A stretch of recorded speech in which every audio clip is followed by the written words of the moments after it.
The Hellfire Caves are a series of tunnels that go 1/4 of a mile underground. You can find them in West Wickham, Buckinghamshire. In the mid-1700s, a man named Sir Francis Dashwood had these chalk caves excavated beneath a hillside he owned. The official reason was to provide work for local farmers, but Dashwood wasn't known for his charity. He was known for the Hellfire Club, which was a secret society of some of the most powerful men in England, which included politicians, aristocrats, and men of influence, who used these tunnels for rituals, occult ceremonies, and acts of debauchery that couldn't happen anywhere else. One of their most regular visitors is one you would have definitely heard of, Benjamin Franklin. The Hellfire Club met for several decades. At the deepest point of the caves, a chamber called the Inner Temple, 300 feet underground.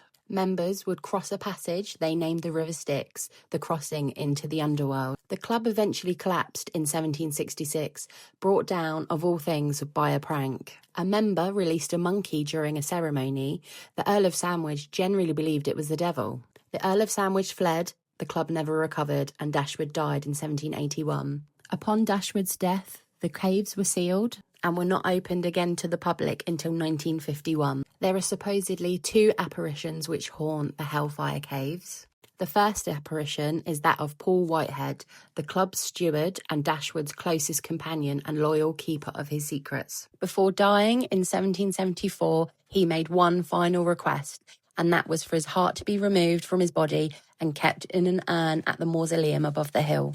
That wish was carried out until 1829 when a soldier stole it. His heart was never recovered, and ever since, visitors and staff have reported a figure in old-fashioned clothing wandering the tunnels. When you face him, he vanishes. Paul Whitehead is still looking for what was taken from him. The second apparition is that of a teenage barmaid named Suki. Suki was ambitious and she had plans. She wanted to marry someone of standing and turned away every local man who came to her. One night, she was led to believe she was meeting the man she intended to marry. She came to the caves and she never went home. Her ghost has been seen in the banqueting hall ever since, a woman in white, courting photographs, glimpsed in alcoves, still waiting for someone who is never coming. And of course, it wouldn't be a true ghost story without a white lady.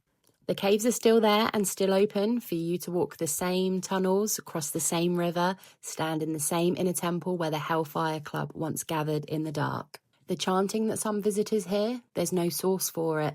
The figures in the passageways, there's no explanation. Whatever was summoned down there 300 years ago seems comfortably staying.